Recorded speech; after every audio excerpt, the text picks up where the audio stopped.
The CBS Radio Mystery Theater presents...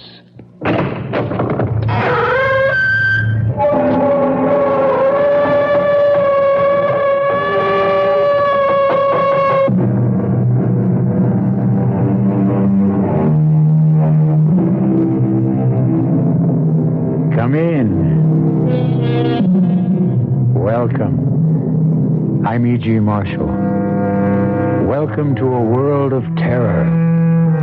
To those of you who have never experienced terror, it is but a word, quite meaningless, really, altogether without substance. But to those who have felt its icy touch, it has the same mind-shattering meaning it had for Jane Prentice when Iris Patterson told her... You'll just have to pretend you know nothing about all this. Act like a bride. Like a bride? No, I can't. It's up to you. You're really in no danger at this point. You won't be till you sign the insurance application. I won't sign it. You'll have to. So you don't arouse his suspicions. Oh, and one thing more. Yes? Whatever you do, don't cross him. Do as he says, precisely as he says. Always. Or we may not be able to save you.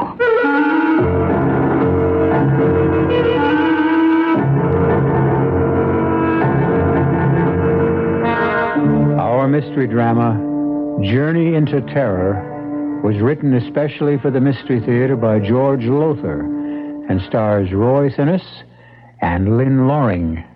It is sponsored in part by Buick Motor Division and Anheuser-Busch Incorporated, Brewers of Budweiser. I'll be back shortly with Act One.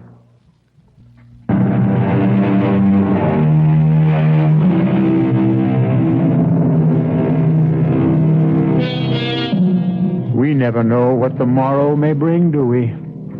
Indeed, what unexpected turn of fate may change our lives within the next hour. The truth is, we may well see but ignore telltale signs which warn us of danger ahead, and when the blow falls, wonder how in the world we could have failed to take heed.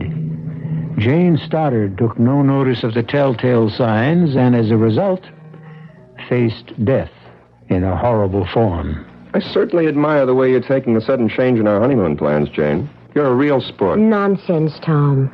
Whither thou goest, I will go. To Detroit instead of the Bahamas on your honeymoon? It's not your fault your wealthy client lives here instead of Nassau.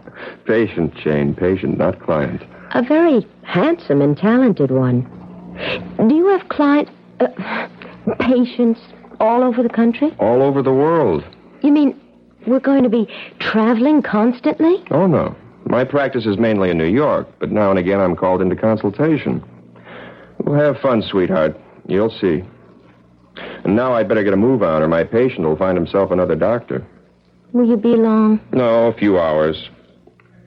Why don't you get out of this hotel and do some shopping? Maybe. But right now, I think I'll just stretch out and rest a bit. Good. Then you'll be in great shape for the theater tonight and some dancing later. See you in a few hours, sweetheart. Darling. Bye now. Bye, dearest.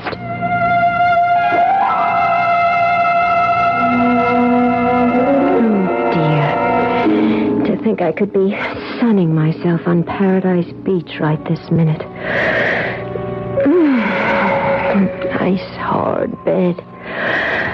Oh, it feels good to stretch out. Turn on the radio. Get some music.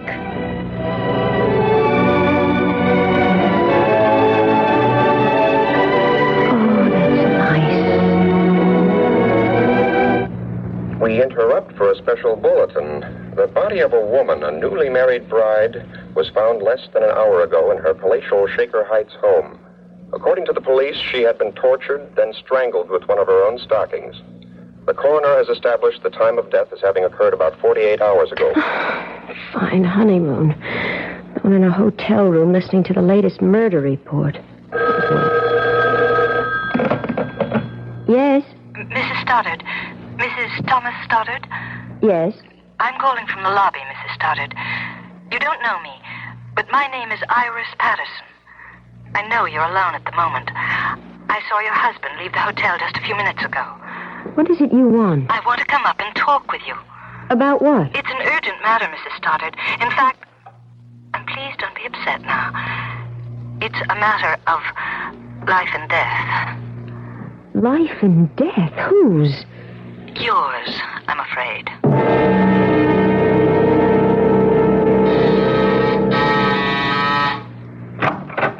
Come in, Miss Patterson. Yes, but Iris will do. My credentials. New York City Police. Special Branch Detective Division. You're a detective? Yes. Well, what in the world do you want with me? Mrs. Stoddard, what I'm about to tell you is going to shock you. But please keep in mind that, at the moment at least, you're in no danger. Danger?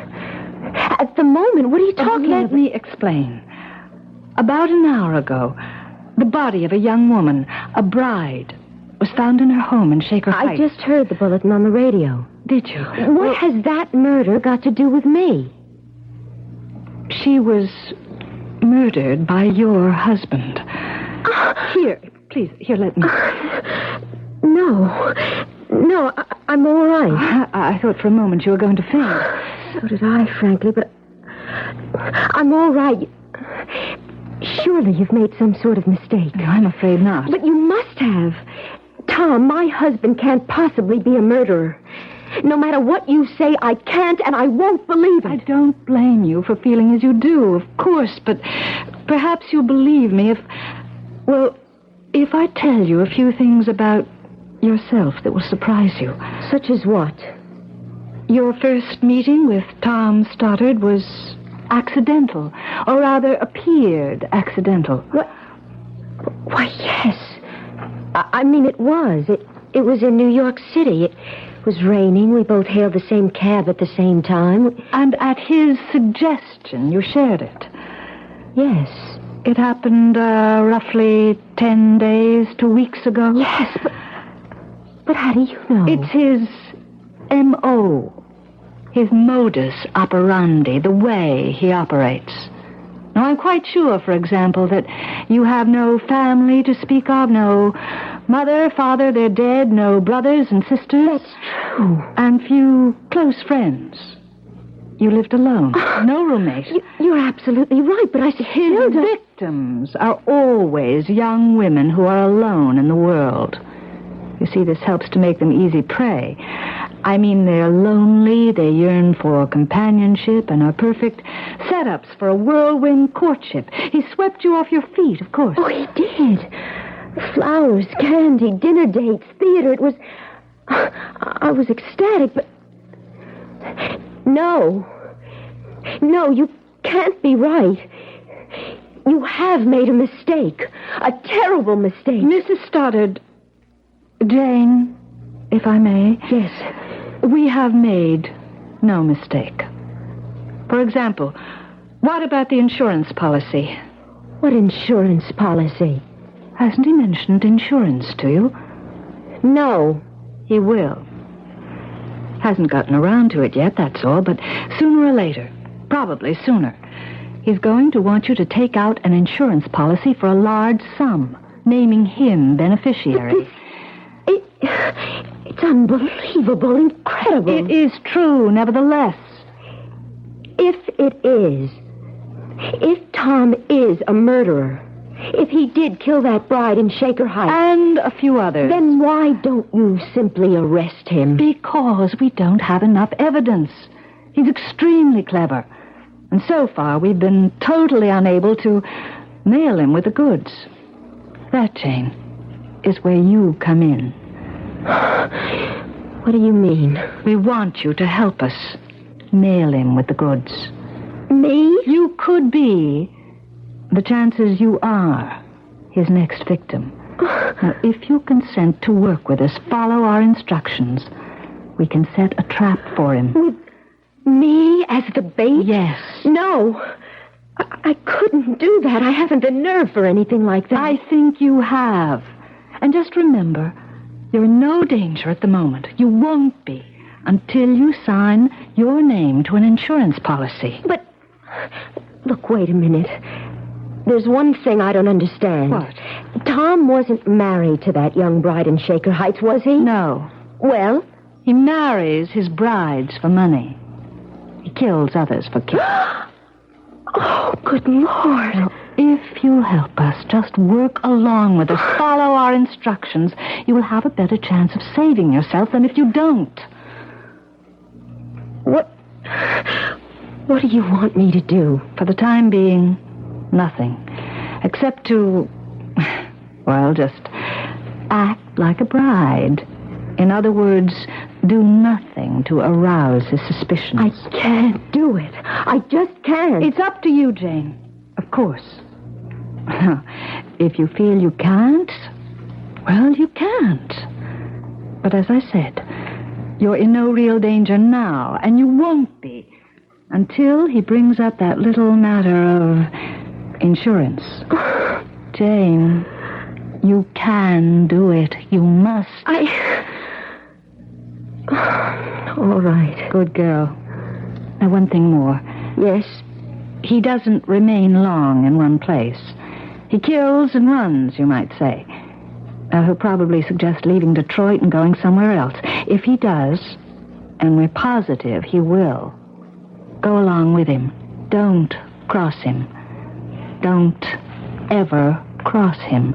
One false move could mean sudden death, Jane. Sudden and agonizing death.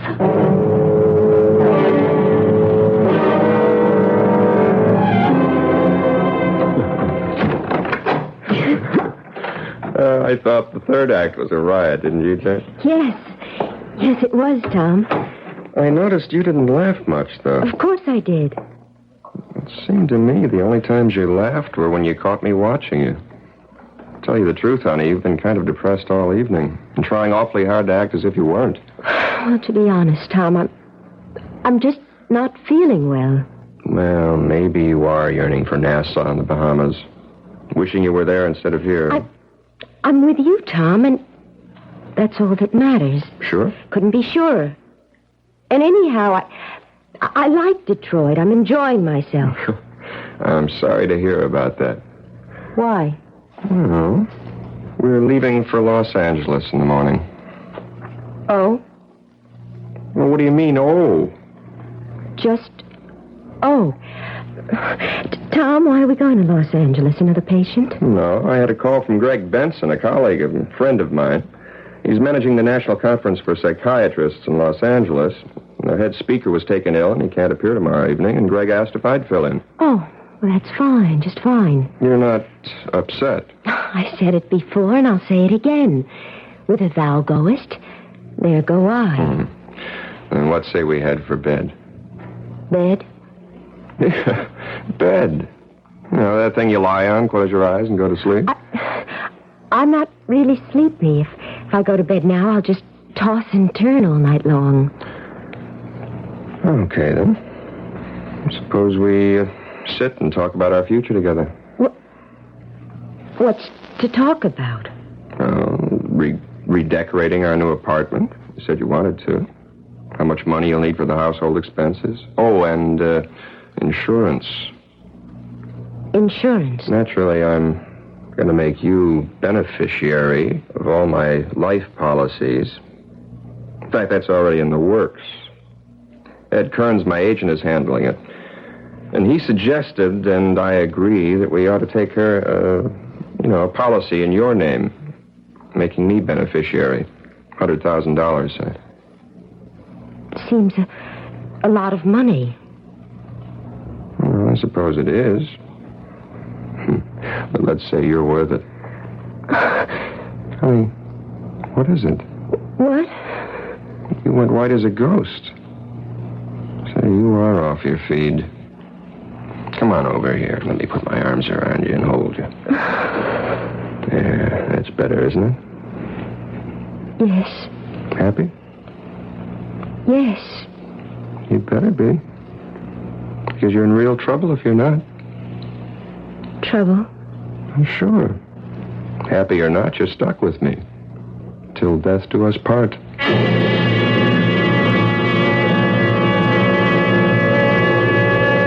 fear that Tom Stoddard is not only a murderer, but a murderer with a sardonic sense of humor. The full import of those words from the marriage ceremony, the import of Tom's use of them, is by no means lost on Jane. And for the first time in her young life, terror becomes more than a word. It becomes an actuality. I'll be back shortly with Act Two.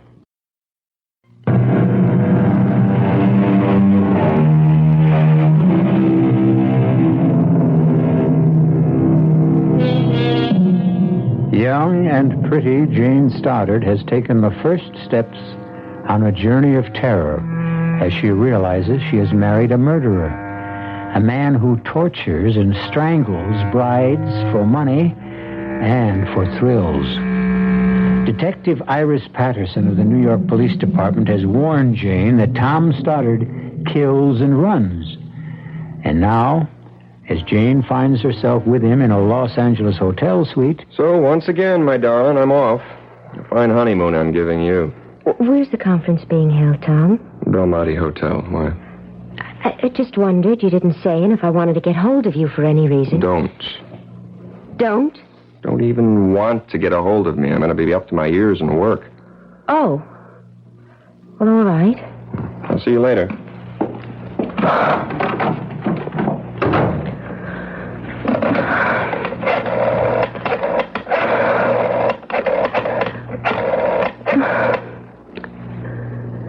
Belmonte Hotel.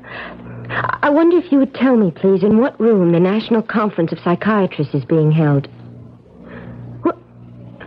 Would you repeat that? There is no conference of psychiatrists being held at the Belmonte? Yes. Thank you. That's what I thought you said.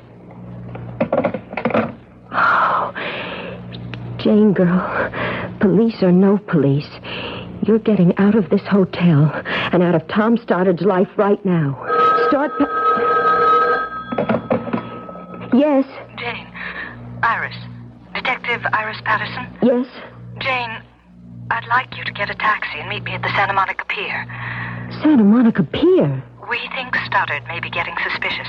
I've got to talk to you, and I'd like to do it where there's no chance of his discovering us. So if you could meet me... Iris, I'm sorry, but I'm not meeting you at Santa Monica Pier or anywhere else. That means you've changed your mind. I was packing when you phoned. I'm getting out of here. And going where? Back to New York. Don't do that, Jane. Why not? Because he'll follow you. Wherever you go, from here on, he's going to follow you because... Look, listen, Jane. There's a lot you don't understand, and I ought to explain. You can't run away from Stoddard. If you try, you'll be sealing your own death warrant. Jane, please, for your own safety, meet me at Santa Monica Pier. If you still want out after that, okay. All right. I'll meet you. When? Half an hour. I'll be watching for you.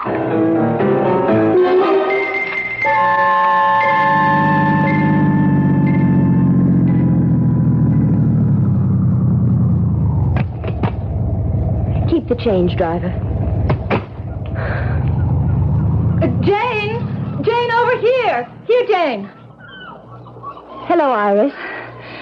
Oh, we're safe enough here, I think. Would you like something to drink, to eat? Iris, I've been followed. Someone has been shadowing me since I left the hotel. Of course. That man in the car over there... What do you mean, of course? You're under strict guard. The man in that car is a Los Angeles detective. Oh, I'd forgotten I was being held under surveillance. Well, you feel safer. Much. You're half an hour late, though. What happened? Iris, I'm sorry, but... Well, you won't believe this. I couldn't find the pantyhose that go with this dress. I hunted high and low, and What's that, eh? Nothing. Nothing. Iris, there is something. The second I mentioned pantyhose, you got a funny look on your face. Okay. I wanted to keep it from you. No sense alarming you unnecessarily. Jane, there's been another murder. Here in L.A. A bride strangled with a pair of pantyhose after being tortured. No. Iris, that does it. I'm getting as far from Tom Stoddard as I can. Jane, another girl who married Tom Stoddard became afraid of him, left him, and tried to hide from him, and, well, it took him 2 years to find her and kill her. But he found her and he killed her. No! The simple truth is your safety lies in our arresting Stoddard with enough evidence to put him behind bars for life. Now tell me, Jane, has he mentioned that insurance policy yet? Yes. Last night in Detroit. He wants to take out a $100,000 policy on my life with him as beneficiary. You didn't sign anything, an application for the insurance? No. Well, then you have nothing to worry about. Until he asks you to sign, you're relatively safe. Relatively. Don't worry. Safe enough. Iris, what did you want to talk about? Well, the next step is getting started with the goods. By this time tomorrow, unless we miss our guess, you'll be in Miami, Florida. What? Where... Now, look, I'm going to lay this on the line, Jane, and I want you to understand clearly what you're in for. Where we want to catch Stoddard in the act. The act of murder. Of murdering you. To be precise, the act of attempting to murder you. He won't succeed, of course, because you'll be surrounded by police. Of course. I mean it. Now, the reason we feel sure he'll be heading for Miami, probably tomorrow, is because that's where the original murder took place. The original murder? Yes, here's the story. You see, nearly 5 years ago, Stoddard fell in love with a gorgeous... well, sex pot, madly in love. They met and they married in Detroit, came here to L.A. on their honeymoon, and then went on to a beach cottage a few miles north of Miami Beach. Why did he murder her? All right, I'm coming to that. Stoddard had to be away for 24 hours or so on business, and he left his bride in the cottage.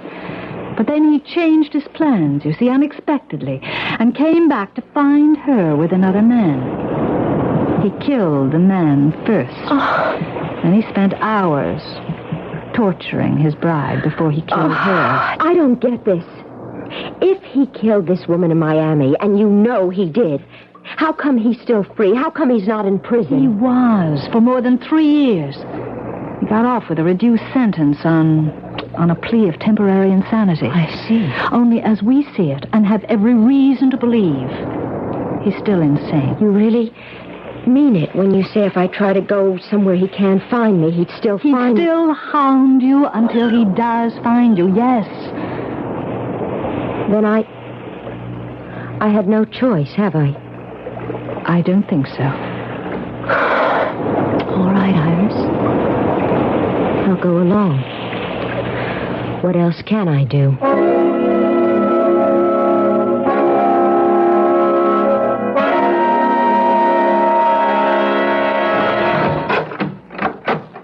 Honey, I'm back. Coming.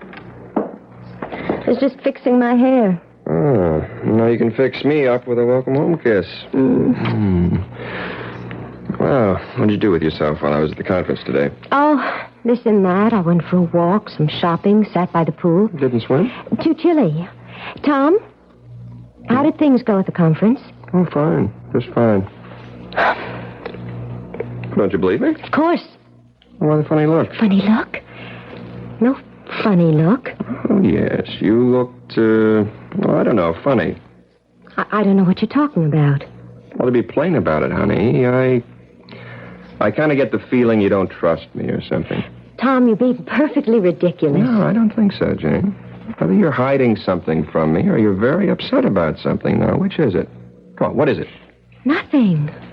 Honestly, Tom, nothing. Jane, there is something. Now, what is it? Let's have it. Tom, really. Jane, I'm no fool. I know when something's wrong, and something is wrong. Now, what is it? You what? I did want to get in touch with you today. I felt just so awfully lonely, Tom, and I phoned you at the Belmonte Hotel. Well, what'd you phone me there for? To get in touch with you. What else? I wasn't there. What would I have been doing there?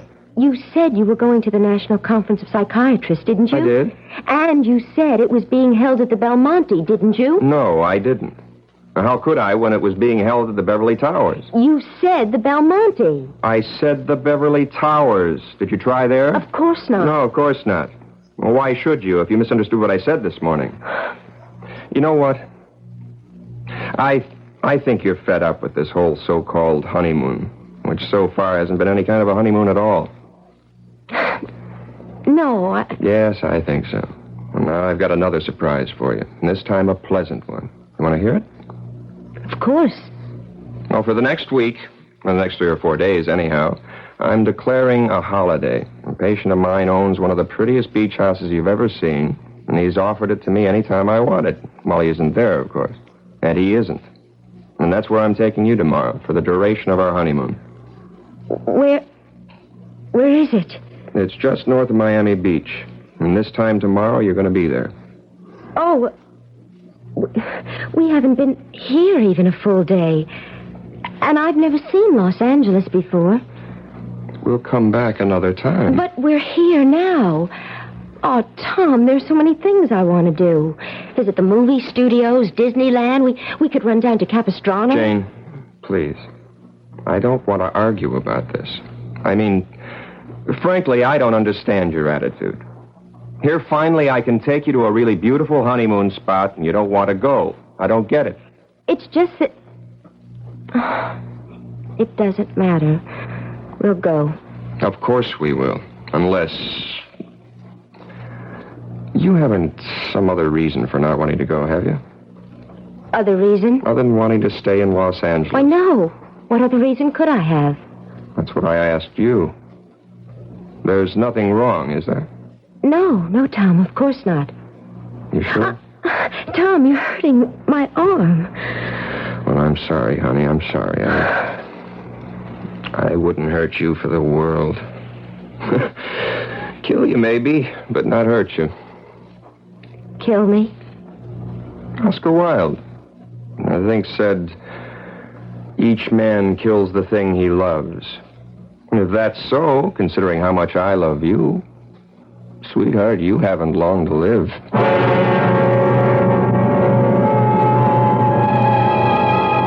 So Jane Stoddard moves along step by step on her journey into terror. And obviously the end of that journey will be the beach house just outside Miami Beach, Florida. Trapped, caught, and helpless in a web of circumstances beyond her control, Jane has no choice but to continue the journey to certain death. I'll return shortly with Act 3. This is WBBM Chicago News Radio 78.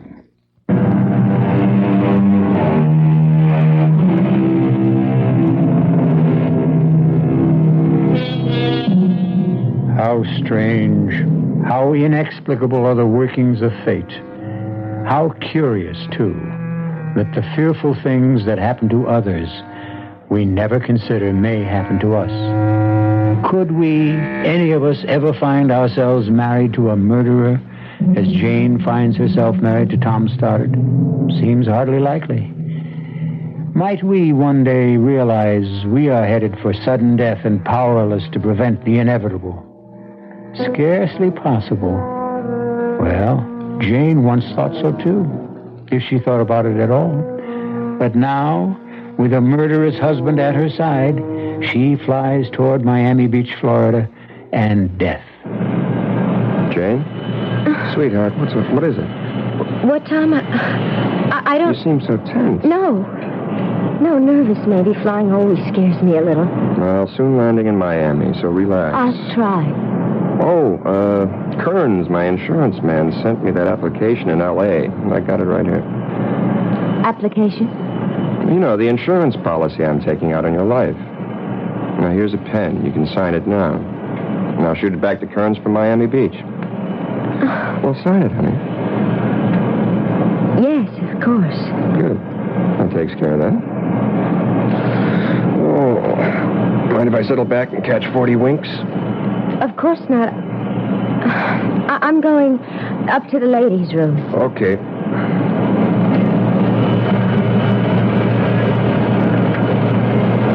Iris. Jane.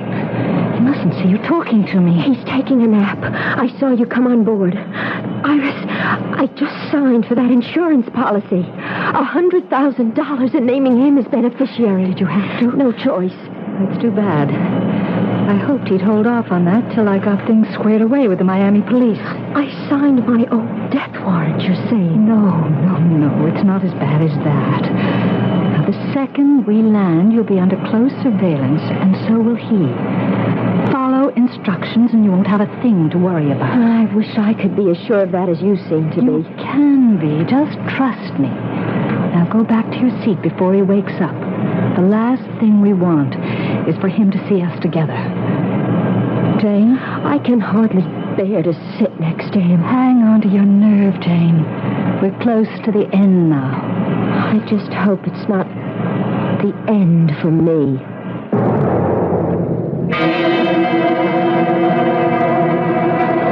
Well, what did I tell you? Beautiful, isn't it? Yes, only it does seem rather isolated, Tom. It is. That's one of the things that make it perfect for a honeymoon. That and the beach and the water out there. What more could a bride want? Except, of course, her husband. Tom, please. Jane, what? I'm just not in the mood at the moment, that's all. Well, I was feeling guilty about going off in the boat to fish for a few hours. But since you obviously don't love me anymore... Of course I love you. Of course you do. And I can't blame you for being a bit out of sorts. All this traveling. I've hardly given you a chance to settle down. Well, okay. I'm off to do some fishing. You can be alone for a few hours. Give you a chance to relax. Let's have a kiss for good luck. Okay, be back for dinner. Fish dinner, I hope.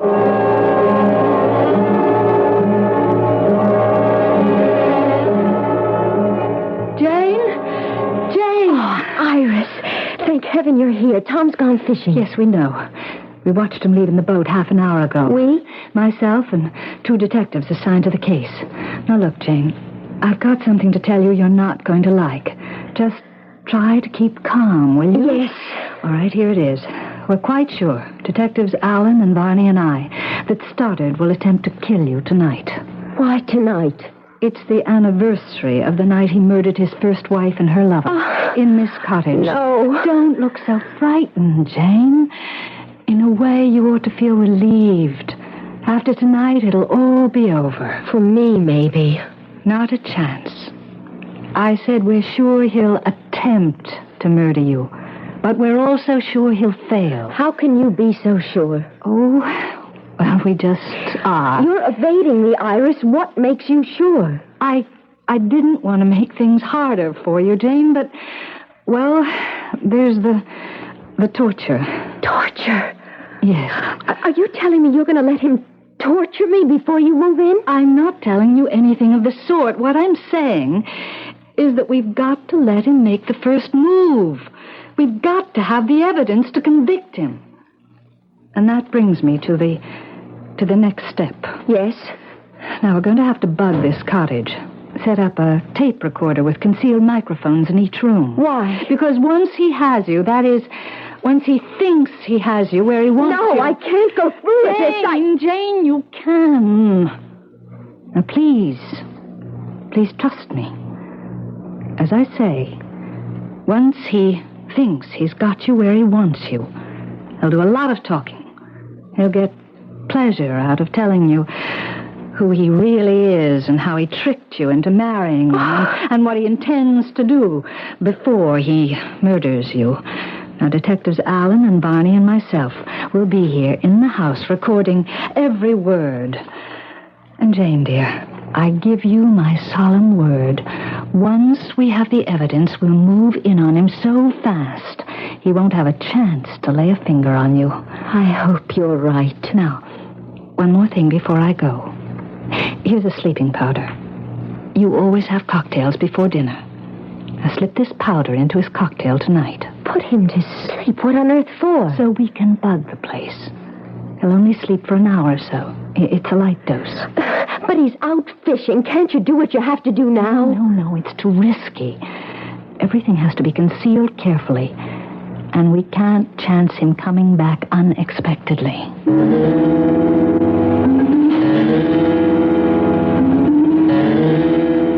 Home as a sailor, home from the sea, without a single fish to show for it. Oh, Tom, no luck? Oh, lots of it. All bad. But you should have seen the one that got away. Well, at least I can drown my sorrow in a couple of dry martinis. You? Yes, I'll mix them. No, I'll do it. You relax now. I've been doing it all afternoon. I may not be much of a cook, as I'm afraid you're going to discover at dinner, but I do know how to mix a dry martini. Well, dinner is only a dinner, but a good dry martini is a drink. Whatever that means. Well, it must mean something. I'll think about it. Well, what'll we do tonight after dinner? Get a drive to Miami Beach? Why don't we just stay here? Well, that's okay with you. Perfectly. It's going to be a full moon. We can sit on the beach and watch it come up over the horizon. A perfect moon for a perfect honeymoon. Here. Ah, thank you. Looks good. Tastes good, too. You make a fine dry martini. Thank you, sir. Let's have these out on the porch so we can watch the sunset, huh? Good idea. Oh, this deck chair feels good. I'm more worn out from fishing than I thought. You've had a lot of air and sun. That sun was hot and bright. Even with sunglasses, the glare was hard in my eyes. You didn't put anything in this martini, did you? No. I feel sleepy. So suddenly. As you said, the glare of the sun on the water. Worse than I thought. Oh, boy. I just can't keep my eyes open. Can't stay awake. Oh, I'm sorry. Don't mind me. Close your eyes. Rest them. Yes. I never felt so asleep. What was that? Nothing. The glass slipped from your fingers. Don't worry about it. I'll clean it up. You sleep. Tom? Tom? Good. Iris, here. He's asleep. That's fine, Jane. That's just fine. You handled everything exactly as I wanted you to. All right, now what? Let's go in, so I can decide where to place the mics and the tape recorder. You didn't bring them with you. What? The microphones and all that. No. Those detectives will bring it. No. Well, if you haven't got it and they're not bringing it... Glass doors, why are you locking them? They have to be. Whatever for? Because that's the way it was. These glass doors were locked when I came back that night. What? Came back unexpectedly and found Jim with her. Iris, what are you saying? I told you. That day on Santa Monica Pier, I was supposed to be away for a day or so, but then changed my mind and came back that night and found them together. In bed together. I killed him, but I tortured her. Iris! Put her through the hell I would go through later, thanks to her. You? Yes. And now you. You'll go through the tortures of the damned. Like the bride in Detroit, in Los Angeles, and finally here. You tricked me from the first. Tricked you? Why, you little naive fool. It was no trick at all. My only problem was that husband of yours asleep out there. Trying, always trying to be one jump ahead of me. And sooner or later, he'd have succeeded. Tom was after you? Has been. I escaped from the asylum. No. You don't know who your husband is? Well, of course you wouldn't. You hardly know him at all. He's not just a psychiatrist, my dear. He's a psychiatrist with the New York Police Department. Oh, poor fellow. I escaped on the very day he married you. The police needed him. They needed him badly to figure out where I'd go, what I'd do, and he did figure it out. Only he was always just one step behind me, not one step ahead. Oh, this makes no sense. The day I met you on the Santa Monica Pier, I was followed. I was. The man in the car following me, you said he was a detective working with you. With your husband, silly. No. Not me. Yes, you were being guarded, tailed every way you went. But not by me, by your husband. Why didn't they catch you? You and I sat there on the pier. That man in the car Couldn't do a thing without endangering your life because I had this. And could have plunged it into you the minute he made a move. A knife. Long enough to reach your heart. Sharp enough to do to you what I did to her. No. Before I strangled her. Slowly strangled her. No. Oh, please. Stand still. Oh, don't back away. Yeah, that's all right. Move back. Just keep moving back into that corner where I can get at you with this knife. Where I can start working on you. A little cut here, a nick there, a stab in just the right place, making it last. The torture, making it last as long as... Don't move! Iris, don't move! Just don't move. Now drop the knife. Oh, Tom, I put a sleeping powder in your drink. A drink I threw away when I said I'd join you on the porch. Yes, Iris, I have been one step behind you. But this time, thank God, I've been one step ahead of you.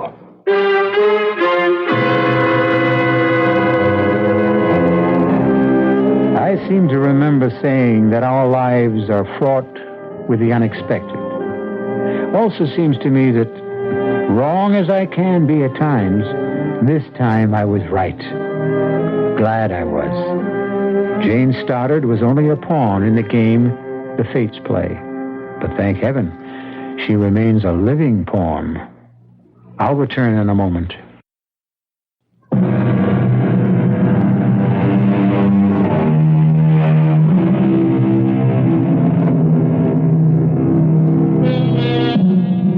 Iris is once again safe behind institutional walls. You'll be happy to know. As for Jane and Tom Stoddard, they're on a second honeymoon. Or maybe I ought to say the first. The other one doesn't count. Our cast included Lynn Loring, Roy Finnis, and Carol Teitel. The entire production was under the direction of Himan Brown. Now, a preview of our next tale. But I'm not with the police, I swear it. And why all the questions, huh? Why all the nosing around? Ow, you're hurting me. Take it easy. I don't want no trouble in here. She's something. She's got to be. Bess told her I do business in your place, and now she shows up here the next morning. Don't that sound fishy to you? Well, it's funny. Come on, baby, give. Jimmy, don't. I was just the statue. Oh, I just wanted the statue. The what? I guess she means this thing. What's the statue got to do with... Wait a minute. Wait. You're right, Wormer. She's not a cop. Yeah, she's been acting like a cop, but that's not what she is. Please. Oh, please let me go. I didn't mean any harm. Please let me go. No, Please. sugar, you're not a cop at all. What you are is a nun. Radio Mystery Theater was sponsored in part by Anheuser-Busch Incorporated, Brewers of Budweiser, and Buick Motor Division. This is E.G. Marshall inviting you to return to our Mystery Theater for another adventure in the macabre. Until next time, pleasant dreams.